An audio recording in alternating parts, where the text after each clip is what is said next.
Chapter 7. Frontier. Bianca's ship dropped out of hyperspace after the unified field array drive disengaged. She looked out the window at the planet Frontier and started to look around for other ships. "I don't see him, Gorky," she said, checking her scanners. "There he is, not a bad-looking ship. Jacob said the likelihood that this is a pirate is high. We'll have to be careful." Gorky grunted. "If he tries something, I'll pop his head like a grape. Try not to get anything on my dress. I paid a pretty penny for it." "No problem," Gorky said as the control panel beeped. "He's sending a tracking signal now. We're not going to land first. If he has what I think he does, we'll never get back off Frontier if we do business down there. All business done on the surface is subject to taxes and inspection. If we do business in orbit, then my diplomatic immunity will make it illegal to search my ship. Their type always does business in orbit anyway. Activate the docking sequence. This won't take long." Gorky typed in the command, and the screen turned green with the words, "Auto Dock." After a few minutes, both ships were docked, and the airlock was sealed. Bianca opened the door and saw 3 men with guns pointing at her. Bianca smiled. "Are you trying to hold me up, or are you happy to see me?" Gorky held a remote explosive device in his hand, up high for everyone to see. Their captain spoke first. "You never know who you'll see when you first open the door. Lower your guns, boys." They lowered their guns and relaxed. Then Gorky lowered his hand. "You told King Jacob Lanner that you had something we'd be interested in." "Yes, I ran into this quite literally above Terra Prime. It's a defense satellite, not too badly damaged," he said, taking off the sheet that covered it. "I trust you'd be interested in buying it?" "Oh yes, I guess now we discuss the price. I want 20,000 credits in gold, transferred to an account on Clio." "You're insane. It didn't even cost that new." "I'll give you 5,000, Bianca said, looking at the boxes next to it marked MBQ Corp. "Emergency communications? Radios? Those are not for you. Those are for another customer who will be along in a couple of days." He looked at Gorky. "What's that in your boy's hand?" Without a second thought, she told him. "A quantum remote detonator, totally untraceable. Give me 10,000 in one of those, and we'll have a deal." "Sounds good to me." They each typed out their transaction on their communication pads, then tapped them together. As they separated, he reminded them, "Now the detonator, please." "Oh, give it to them, Gorky, and here's the remote." They handed over the devices and dragged the satellite back through the air latch. Gorky and Bianca both returned to their seats and disconnected from the other ship. Their ship drifted away and continued on to the spaceport on the planet's surface. Bianca liked to fly fast, and the glow of the bottom of the ship's hull showed it. The school on Frontier is for both humans and Terrans together. As such, they also have 2 teachers, a holographic one and a human one. Today, Ms. Stevens would teach the class, and the subject is about the Frontier.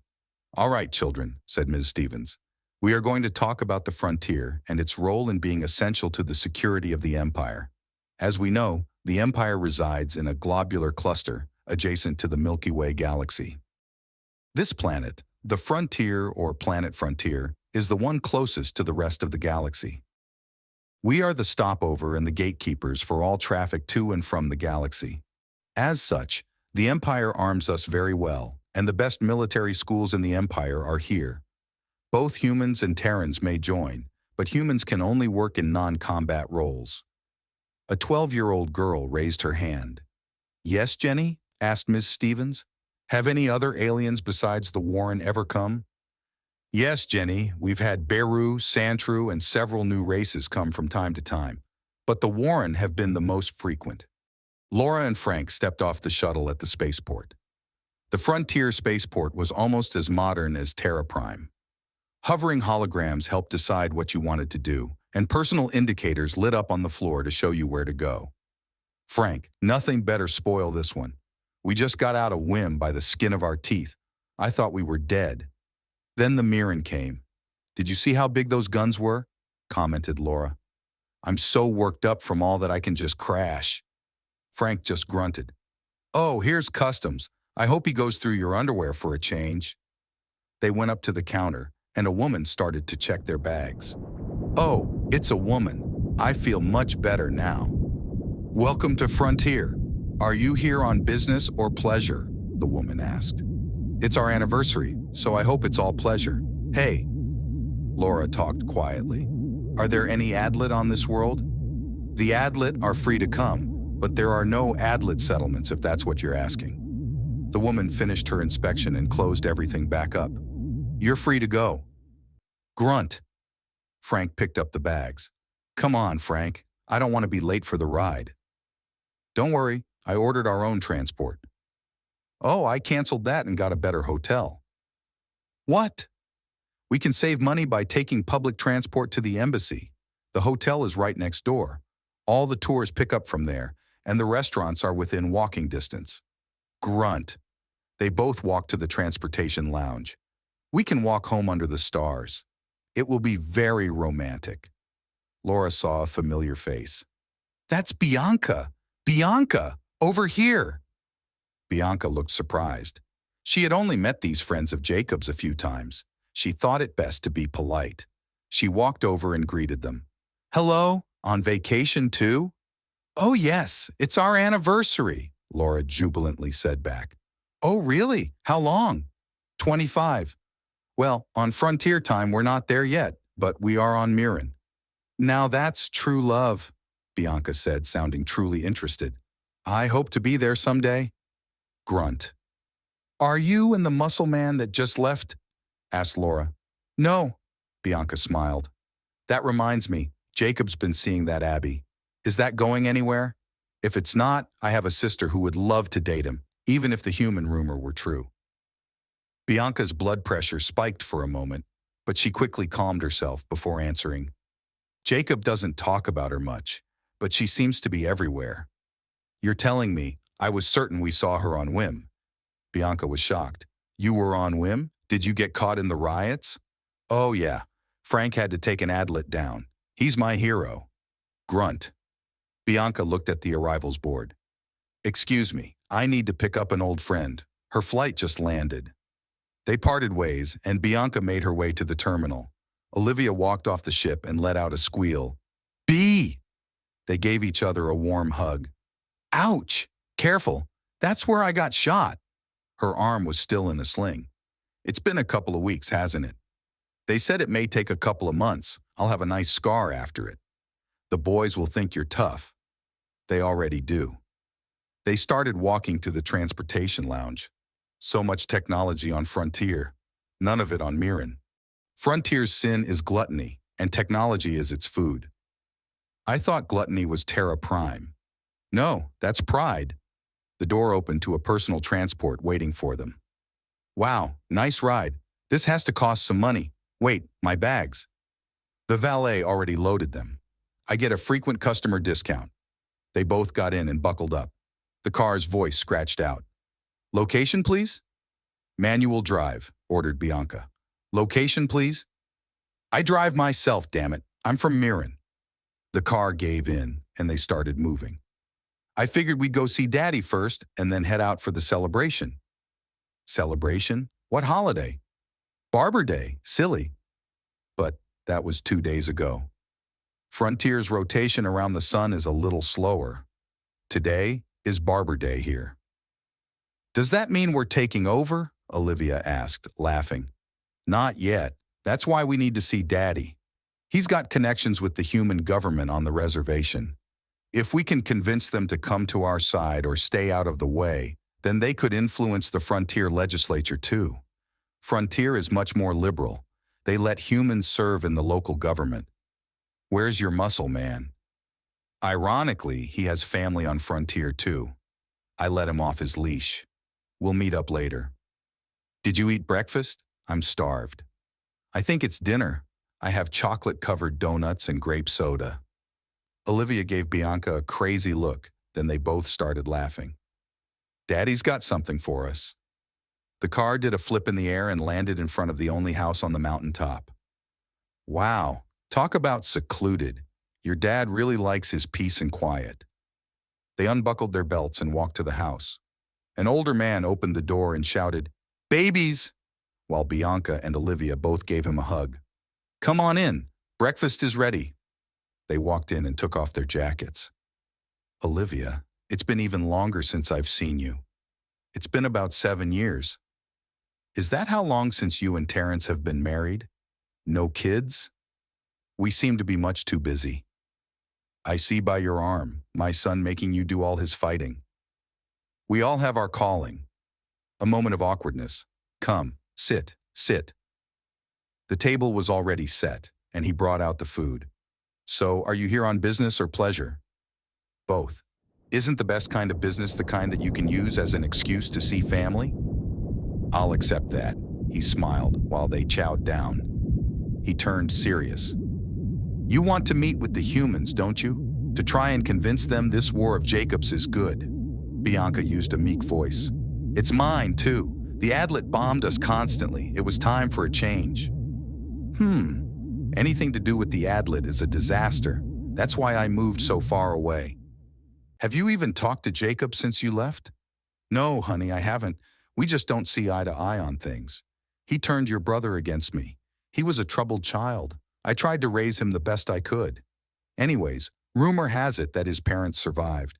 His brother is a military analyst by the name of Jeremy Forrest. Word is he contacted Jacob to arrange a meeting. He's been back on Frontier for a day now." He finished his food. "They're watching you, B. They know you're here and that you're up to no good. I can handle myself." "So I've heard. Both of you can. How's the arm, Ollie?" "It'll heal in a couple of weeks. We were just talking about how I'll get more respect with the scar." Daddy laughed. "I remember when you two were so little, getting into Terrence's birthday cake. You both denied it, but the chocolate was all over your faces. You two are still inseparable."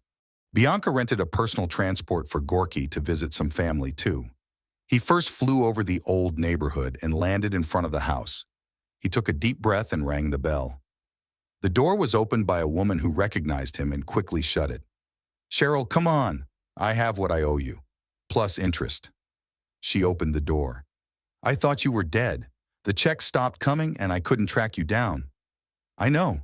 Things got crazy on Cleo. I got hooked up with the wrong people. Things are better now. For you or me?" "Is Jenny home?" "Hold it. The money first." She reached in for her communicator and waited for him to reach his. "Fine." He got his digital wallet out and they tapped to finish the transaction. "Jenny, it's your father. Come on down," she called out. "This will cover everything. Where are you staying?" "Well, I was hoping to—" "You can stay on the couch." A 12-year-old girl walked down the stairs screaming, "Daddy!" His face lit up. He didn't have to say anything. A hug was all that was needed. "Mom, can we go to the park?" "Sure, baby, don't be late for dinner." "We won't." She tugged her father's hand. "Come on!" Gorky turned back and said, "Thank you." It was a nice day for a walk. Gorky was in heaven. He was with his girl, his daughter. "Where were you?" she asked, walking beside him. "Well, my boss on Cleo wasn't a nice guy. I got a new boss now. You'd like her. Her name is Bianca." "Do you like her?"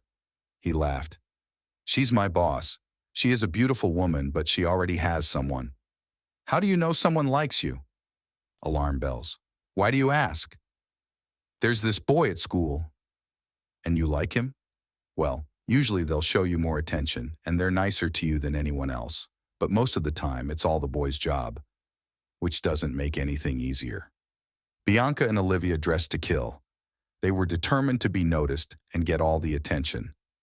Barber Day on Frontier was noted to be just as big as on Loman, except this human holiday was going to be with the humans, and they knew how to party.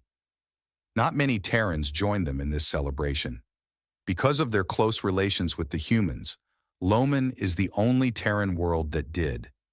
This got them even more attention. The human men were ever curious, and Bianca and Olivia enjoyed every minute of it. Everyone was dancing, and the drinks were flowing. If you lived in the neighborhood, you didn't get any sleep. Celebrities talked through the night, and politicians kissed babies. It all reached a climax with fireworks in the sky.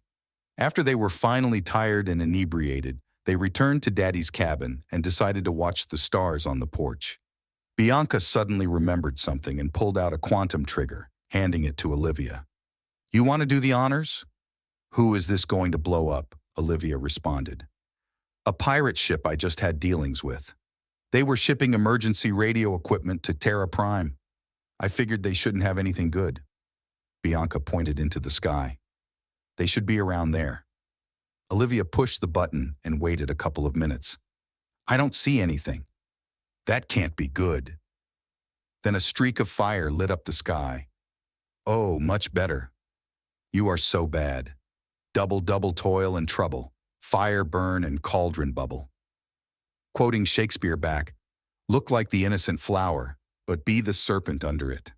Tomorrow we will have to put our best face forward."